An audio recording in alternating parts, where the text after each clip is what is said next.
वहाँ मुझे फिर आगे रहनुमाई फरमाई कि आप इन्हें कहें कि अब अपना घर आबाद कर ले, निकाह कर ले, कोई अच्छा लड़का देख के। अगर कोई लड़का हो तो हमें बताए तो मैं भी बात कर सकता हूँ, और कोई ना हो तो मैं तलाश भी कर सकता हूँ, और आप मेरे बारे में भी सोच सकती हो। अब मैं डरने लगा। मैंने कहा अगर मैंने इनको ये बात कह दी, ये मेरे खिलाफ वीडियो बना देंगे कि ये मौलवी सब बड़े बदतमीज़ होते हैं। 2 नफल पड़ गए जिस दिन से ये बात आई, उस दिन से लेके 2020 2 साल। लेकिन वो 2 सालों के अंदर वैसी नफलें कभी पहले नहीं पड़ी, पहले कभी नहीं पड़ी, और उस दिल के साथ भी नहीं पड़ी। अल्लाह माफ़ फरमाए। वो कहते हैं ना, अल्लाह के लिए दुनिया भी मांगते, अल्लाह दे देता है। के बाद जब कोरोना पहली दफ़ा खुलने लगा तो हमारे यहाँ से जब ऐलान हुआ हुकूमत की तरफ से, तो मैंने इन्हें कहा कि कोई बात नहीं भी, आप काम करें और थोड़ा सा। He was the one who was telling me थोड़ी सी work. हमारी बातचीत हो चुकी, Don't leave anything now. ख़त्म हो तो फिर मैं थोड़ी सी सुनाता हूँ। तो हमारे जो नाजरीन देख रहे हैं, उनमें जिनकी शादियाँ नहीं हुई उनको बड़ी हिम्मत होगी लड़कों को। तो मैं ये कहा करता हूँ कि मुझे अल्लाह ताला ने सना दे दी ना, तो अगर कोई किसी भी लड़की का इरादा रखे ना, अल्लाह से मांगता रहे, कोशिश करता रहे, तो पूरा हो जाता है, निकाह हो ही जाता है आखिर। तो एक इनको कॉन्ट्रैक्ट आया कि भाई, ये बातें तो 20-30 साल पहले हमारे सामने आनी चाहिए। जी जी जी। तो एक कोई कॉन्ट्रैक्ट आया कि भाई ये सूट है, खतरों का खिलाड़ी एक इंडिया में शो आता है, उसमें ये रह चुकी थी। तो वो आमतन साउथ अफ्रीका में शूट होता है वो सारा। तो लॉकडाउन था और लॉकडाउन खुला था दुनिया भर के अंदर, थोड़ा थोड़ा खुलना शुरू हुआ था। तो उस साल वो लोग शूट कर रहे थे इंडिया ही में। तो उन दिनों में इनको कहा कि भाई इस तरीके से हैं, ये हैं, फला है फला है। मैंने कहा कर लो आप। नहीं मैं नहीं करूँगी। तो मैं तो इस तरीके से तैयार था कि भाई ठीक है, थोड़ा सा हम बर्दाश्त करेंगे, वक्त के साथ ये खुद बदलेंगी तो उसमें फ़ायदा रहेगा। शादी हो चुकी थी? नहीं हज़रत, शादी नहीं। लेकिन हम दोनों के दरमियान फास्ट ट्रैक तय हो चुका। He wanted to be slow and have hikmat, but I was on a fast track. I was like, no, I'm not doing it. Leave it. Yeah. और वो इतनी And जल्दी, that is the best, to be honest. Yeah, that is the best. Yeah, because I knew if I would do that, I would go there, things will change. Because Shaitan is, astaghfirullah, he's so powerful, unfortunately, and he's inside our nafs. It's so difficult to fight with him. It's the most difficult battle. And especially when you're already there and when you see so much of money. You know, the greed is never ending. It's going to be never ending till your qabr, I think. But, you know, that is when I was like, I am nowhere doing it. I know there's a lot of money involved and I'm getting whatever I'm quoting. But I knew that I don't want to do it at all. I wanted to save myself. I didn't want to step in there. I was like, no, I've taken this scarf. If I'll go there, I have to remove this. And then I don't want the hidayat to be delayed anymore. Because this happened even before. In 2018, मैंने एक plan बनाया था तब जब इनसे मुलाकात दूसरी बार मेरी बड़ी खूबसूरत हमारी कहानी है। हाँ, वो ऑफ कैमरा बताएंगे, थोड़ा सा सेंसर्ड चीजें बता भी सकते हैं, घर की बात है। सो तब आहिस्ता आहिस्ता आएंगे। आज आप लोगों का हमने पोस्टमार्टम करना। सिर्फ ऑपरेशन नहीं है, पोस्टमार्टम। तो अभी तो इब्तिदा है। तो 2018 मेरा डिले हो गया था, तो फिर 20 में मैंने सोचा नहीं, अब वो 2018 वाला रिपीट नहीं करना है। अगर अब वो होगा तो अब नहीं हो पाएगा। सो मैंने कहा ये मेरा जो जोन अभी बहुत करेक्ट चल रहा है, my mind frame is also on the right track and this is the right time. वो कहते हैं ना जब लोहा गर्म हो तो उस पर हथौड़ा मार देना चाहिए। I think that was the situation in my life. I said अब इसे ठंडा होने नहीं देना, let's make the most of this time. माशाल्लाह जो है। तो इनकी तरफ आते हैं, तो इनसे मुलाकात कैसे और कहाँ किस तरह हुई? First time we met in Mecca, अल्लाह के घर ही मुलाकात हुई थी। माशाल्लाह। एंड दैट्स सो स्ट्रेंज कि बस 5 minute we met. I was living and I met him. Of course his नियत वाज दावत। He came with somebody else and he got to know I'm there. He took my number, he messaged me and apparently we had a common friend, एक common दोस्त थे।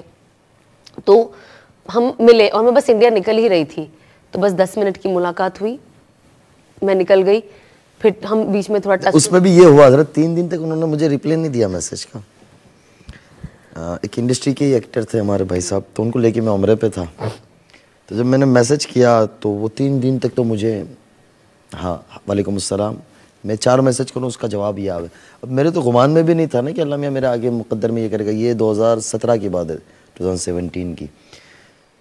फिर इनका मुझे message आता है और 17 ही रमज़ान थी, 2017 में 17 रमज़ान थी कि मैं फ़ला जगह हूँ और हम लोग अभी निकल रहे हैं। इनकी 2 चीज़ें बड़ी अच्छी थी हज़रत, कि ये हमेशा से माशाल्लाह आमाल करती रहती थी, आमाल से जुड़ी हुई थी। इनकी रोज़ाना की सूरह रहमान सूरह वाक़िया नहीं जाती थी, 5 वक्त की नमाज इनकी इंडस्ट्री के ज़माने में भी नहीं जाती थी। अच्छा। हाँ, नमाज इनकी कज़ा नहीं होती थी, ये सूट पे भी होती थी, वहाँ भी नमाज़ पढ़ती थी और ये मशहूर थी। हमारे यहाँ के जितने बड़े अदाकार है तो अब भी ताल्लुक़ है, दोस्ती यारी है उनसे, वो कहते कि ये इसके लिए बनी नहीं थी, अल्लाह मियाँ ने इसको कुछ काम लेना होगा इसलिए इसके उस तरफ भेज दिया। एक बिग बॉस 100 आता है हमारे यहाँ, हर साल होता है, इस साल अभी थोड़े दिनों पहले ख़त्म हुआ, तो हमारे सलमान खान साहब उसको होस्ट करते हैं। तो हमारे यहाँ बहुत मशहूर म्यूज़िक डायरेक्टर है, वो मुझे कहने लगे शादी के बाद कि यार ये उसके लिए बनी ही नहीं थी। मैंने क्या, क्यों? बोले कि कई सालों पहले जब मैं कुछ एक मसला हुआ था तो सलमान साहब ने मुझे कहा कि आप जाएं और थोड़ा सा उस मसले को देखें अंदर, जो इनके साथ दूसरे ग्रुप वाले साथी जो थे। तो कि मैंने इनको देखा रात के वक्त एक कोने में नमाज़ पढ़ रही थी, तो मैं देख के बड़ा हैरान हुआ। मैं आया तो मैंने सलमान खान साहब से पूछा, बोले ये एक लड़की है सना खान, इस तरीके से एक्टर है। तो बोले मैं बहुत हैरान हुआ। और उसके बाद बोले मैंने हमेशा देखता था कि ये माशाल्लाह दीन से जुड़ी हुई थी, और सबसे बड़ी बात ये थी कि ये भाई बहनों में कोई नहीं है, ये अकेली है, भाई बहन इनके कोई नहीं है अपने वालिदैन की। इनकी वालदा को 2013 के अंदर क्या हुआ था, ब्रेन हेमरेज हो गया था 10 में। इन्होंने बाकमाल खिदमत की हज़रत, अपनी वालदा की 6-8 महीने वो हॉस्पिटल में रहे, मौत नहीं लिखी थी, लेकिन उस बीमारी के अंदर इन्होंने अपनी ज़ात से माल भी लगाया खिदमत की लाइन से, यानी एक बेटे की तरीके से इन्होंने बहुत ज़्यादा खिदमत की। तो ये सारी दुनिया जानती है माशाल्लाह, यानी इनके फ़ैन और हमारा इंडिया की सारी इंडस्ट्री जानती थी। तो ये चीज़ें इनके अंदर ये खूबियाँ थी। तो ये होता था कि ये हर साल रमज़ान में उम्रे पे जाती थी, इंडस्ट्री में भी। अच्छा। हाँ, अच्छा। तो ये 2013 से जाती रही, 13, 14, 15, 16, 17 में इत्तेफाकन मैं भी होता था, लेकिन कभी इस तरह से मुलाकात नहीं होती थी। मेरे साथ इंडस्ट्री वाले ही एक साहब थे, तो उन्होंने मुझे बुलाया तो मैं चला गया। अब रमज़ान में आमतन फ़जर के बाद हरम की मसरूफ़ियत रात भर की होती है, तो सोना आदमी बिस्तर देख रहा होता है। तो मैं चला गया, मैंने क्या बाजी क्या हाल है, अब मुझे तो पता नहीं था ना कि मेरे मुकद्दर में बीवी बनने वाली है, तो मैंने बाजी कह दिया। तो जो हमारे नाज़रीन देख रहे होंगे अक्सर उन्हें हमारे इंटरव्यू देखे होंगे, लेकिन यहाँ जो मैं बताऊँगा ये शायद पहली दफ़ा कहने लगा हूँ सारा। तो इन्होंने क्या, बस खैरियत है, मेरे लिए दुआ करना, आप यहाँ रुकने वाले हो, अभी ईद के बाद आओगे। मैंने कहा इंशाल्लाह दुआ करेंगे। मैंने कि आपको कोई भी इंडिया में काम हो तो ज़रूर बताइएगा। ये वापस हो गए, इनकी वालदा से मैं मिला, मुझे बड़ा यानी ताज्जुब हुआ कि अपनी माँ को एक छोटा बच्चा जो होता है ना, माँ जिस तरीके से उस बच्चे को प्यार करती है, उस बच्चे को लेके चलती है, वो अपनी माँ को बच्चे की तरह ये लेके चल रही थी। इसके साथ इनके साथ संभालने वाले लोग भी थे, लेकिन ये अपनी वालदा को उस तरीके से। इंडिया आने के बाद मैंने इनको मैसेज किया, इन्होंने 1-2 दफ़ा जवाब दिया, तीसरी दफ़ा मुझे ब्लॉक कर दिया कोई बात किए बगैर।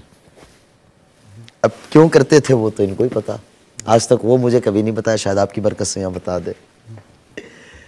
अब उससे आगे की बात हज़रत ये होती थी। अच्छा नहीं, अभी एक है कौन, एक कदम और पीछे जाते हैं।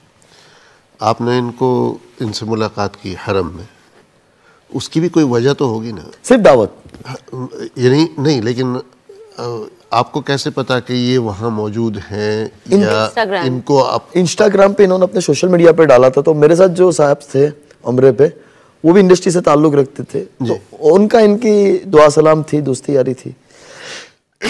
उन्होंने कहा कि मौलाना आप इनसे मिलना चाहिए, बड़ी अच्छी लड़की दीन की तरफ आ सकती है, तो हमें मिलने में क्या जाता है। तो मेरी ये नीयत थी। ठीक है, और आपको था कि he is coming through a reference? हाँ, for me it was okay, somebody is there, a random guy, so मैं मिल लेती हूँ। हाँ, मौलाना से मुझे पहले बहुत डर लगता था, मुझे लगता था आप फतवा दे देंगे मुझे। अल्लाह की पुलिस कहते थे। हाँ, अल्लाह की पुलिस कहती हूँ मैंने कहा अल्लाह की पुलिस आ गई, भागो। शादी की तो मुफ्ती से ही की, अल्हम्दुलिल्लाह। मौलवी से भी नहीं की, मुफ्ती से की।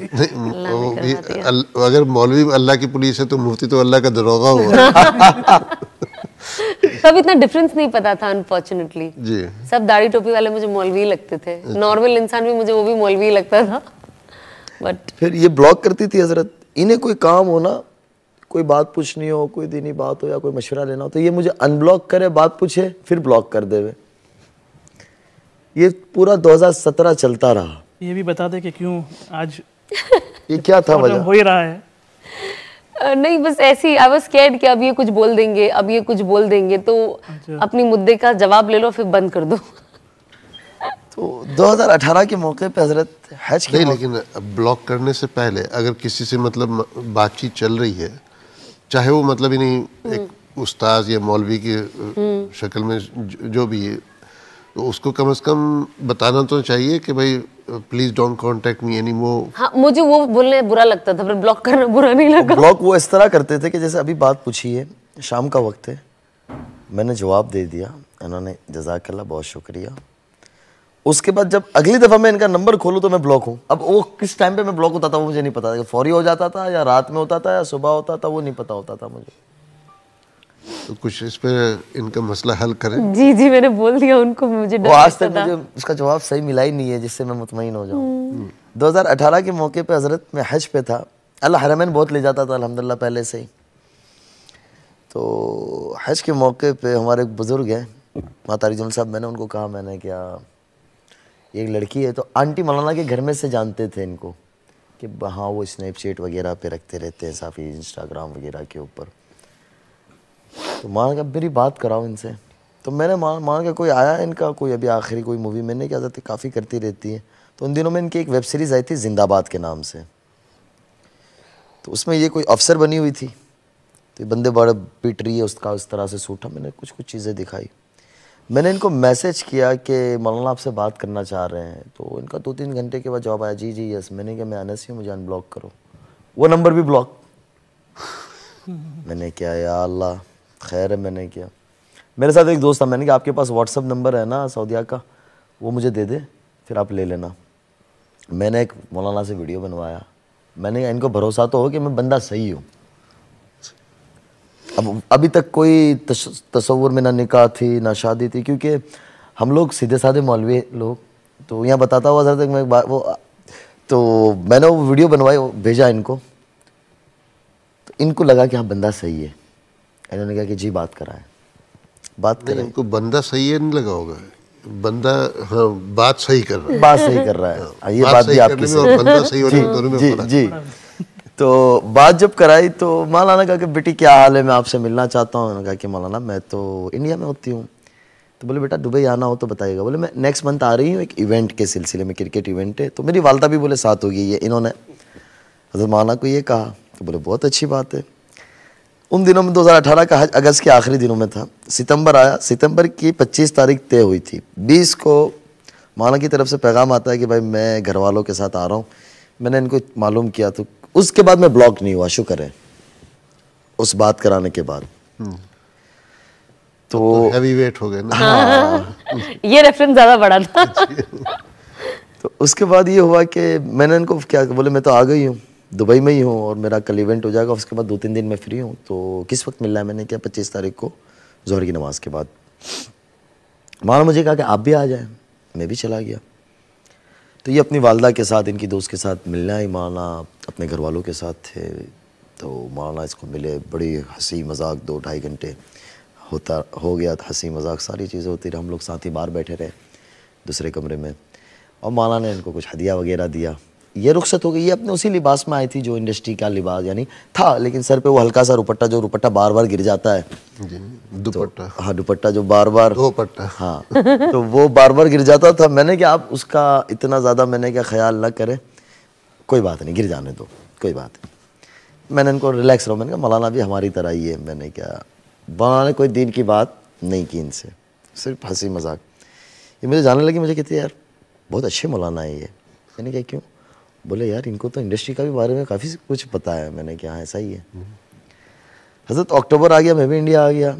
नवंबर में मैं शेरोज़े जमात में था, तो मैं ऐसे सोया हुआ था। हमारे अंकलेश्वर के पास एक इलाका है उमरवाड़ा, एक गांव है छोटा सा, अंकलेश्वर और ये पानोली के दरमियान में। तो एक पुरानी सी मस्जिद थी, उसमें मैं लेटा हुआ था। मौलवी साहब का मैसेज आता है, बिस्मिल्लाहिर्रहमानिर्रहीम, अस्सलाम वालेकुम। मौलाना का मेरे ऊपर, बेटा मेरा दिल बड़े सरे सदर है, अगर तुम्हारा सना के साथ निकाह हो जाए तो बड़ी अच्छी बात होगी। एक लड़की जहन्नम के रास्ते से जन्नत के रास्ते पे आ जाएंगे, अल्लाह उसके रसूल बड़े खुश होंगे। मैंने हज़रत मैं ऐसे लेटा हुआ था ना, मैं ऐसे उठ गया झटके से, लेकिन मुझे ये समझ में नहीं आ रहा ये कौन सी सना। ऐसा मैसेज सुन के तो मुर्दा भी जो है बिल्कुल ऐसा ही। तो मुझे समझ में ही नहीं आवे कि ये कौन सी सना। मैंने मौलाना को लिखा, हज़रत मौलाना ने मुझे कहा, फ़ोन किया, बोले वही सना खान हो। मौलाना ने फ़ोन कट करके रख दिया। मैंने कहा या अल्लाह, मैं अब कैसे बात करूँ, मैं तो इसको बाजी कहता हूँ। तसव्वुर में भी नहीं था ना, क्योंकि हज़रत मैं एक बात बताता हुआ चलो, जो पहले कहने लगा था, मैंने कहा ये सुनाऊंगा निकाह के पैगाम के बाद तो अच्छा लगेगा।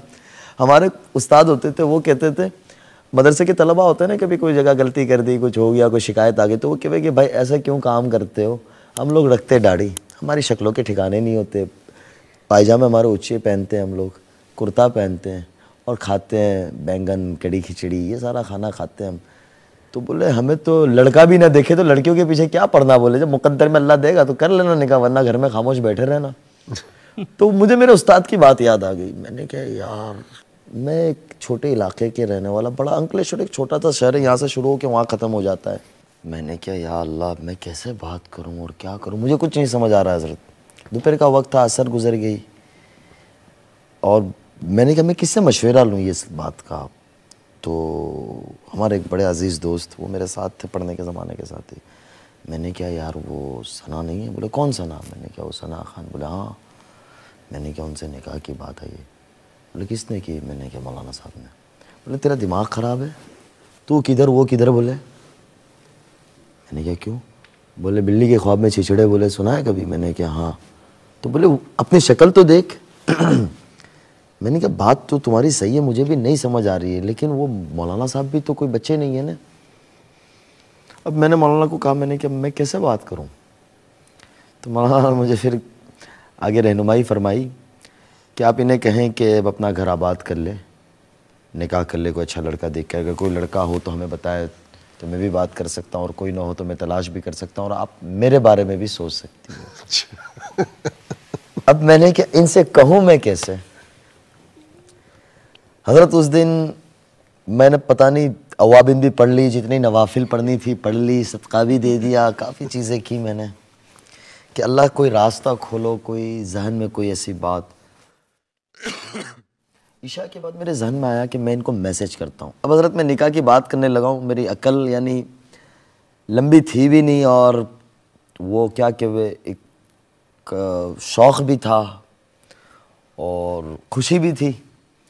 तो मैं इनको कह रहा हूँ, मैंने कहा बाजी आपसे कुछ बात करनी है। बात करने लगा हूँ निकाह की और बाजी लिख रहा हूँ। तो शुरू में मेरे पे बड़े वो हुए कि यार आप बाजी। मैंने कहा यार हमें तो पता थोड़ी ना था कि ये अल्लाह ताला ने मेरे मुकद्दर में लिखा हुआ है ऐसा आगे। मैंने इनको कहा कि मेरे आपसे कुछ बात करनी है। इनका रात 11 बजे मैसेज आया कि हाँ जी बोलिए। अब मैं डरने लगा।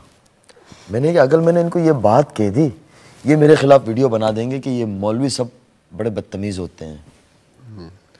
मेरे को डर भी लग रहा है। मैंने मतलब हकीकत बयान कर दी। हाँ। उसके बाद अल्लाह मियां ने मेरे दिल में डाला, मैंने कहा एक काम करता हूँ, ये 2 वॉइस नोट मैं सीधे इन्हें भेज देता हूँ। मैंने वो वॉइस नोट मौलाना साहब के इनको भेज दिया और नीचे लिख दिया, मैंने कहा मैं नहीं कह रहा हूँ, मौलाना कह रहे हैं ये बात को। और फिर मैंने फ़ोन बंद कर दिया। और फजर से पहले मैं उठा मस्जिद में, मैंने ताजुद वाजुद पढ़ी, अल्लाह मियां से दुआ हुआ करके मैंने देखा तो इन्होंने हंसते हुए सिंबल मुझे भेजा हुआ था। मैंने कहा चलो पहला मरहला तो गुजर गया। खैर नवंबर इस तरीके से गुजर गया। दिसंबर में मैं कहीं सफ़र पे था, दुबई में था। मौलाना साहब का कहीं आगे सफ़र था, कनाडा जा रहे थे, तो उनका स्टॉप था। मौलाना साहब ने इनको फ़ोन किया कि बेटा आपकी आंटी भी साथ है, अगर आप आ जाए तो बड़ी अच्छी बात होगी। तो इनका कोई सूट था उस दिन और घर में कोई शादी की तकरीब भी थी, तो वो दोनों चीज़ें छोड़कर ये एक दिन के लिए मौलाना को 2 घंटे के लिए मिलने आई। अब मैं मौलाना के एक बड़ा स्वीट था, उसके अंदर एक कमरा था, वहाँ मैं बाहर कमरे के बाहर खड़ा हूँ। मौलाना साहब के बेटे और हमारे कुछ दूसरे दोस्त अहबाब, तो मैं खड़ा हूँ। तो उन लोगों को मैंने बताया था कि मेरा इस तरीके से इनसे रिश्ते की बात हुई है। तो वो लोग सारा मेरी मजाक बना हुए, बोले तेरा दिमाग ख़राब है, तुझे इंग्लिश, मुझे इंग्लिश नहीं आती, अंग्रेज़ी मुझे इतनी तब तो बिल्कुल नहीं आती, अब थोड़ा बहुत ये मेरी उस्ताद बने हुए हैं। मैंने कहा कुछ तो आप उस्ताद बन जाए। तो वो लोग सारा मस्ती मजाक मेरे से करें कि यार तेरा कैसे होगा, तू सोच तो सही। मैंने कहा बात तो सही है, मेरा चेहरा जब मैं खुद शक्ल आईने में देखता हूँ शीशे में तो मैं कहता हूँ कभी मुमकिन नहीं है। लेकिन इतना था कि अल्लाह से मैं मांगता था रोज़ाना 2 नफल पढ़ के। जिस दिन से ये बात आई उस दिन से लेके 2020 2 साल, लेकिन वो 2 सालों के अंदर वैसी नफलें कभी पहले नहीं पढ़ी, पहले कभी नहीं पढ़ी और उस दिल के साथ भी नहीं पढ़ी, अल्लाह माफ़ फरमाए। वो कहते हैं ना अल्लाह के लिए दुनिया भी मांगते अल्लाह दे देता है, तो अल्लाह के लिए हमें अल्लाह से बड़ा ही मांगना, आखिरत मांगनी चाहिए, बड़ी जन्नत मांगनी चाहिए।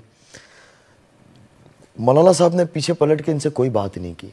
मैं इनको पूछता हूँ कोई बात हुई, तो कहते नहीं कोई बात नहीं हुई। अब मेरी हिम्मत इनको फेस करने की नहीं हो रही है। 2019 दाखिल हो गया।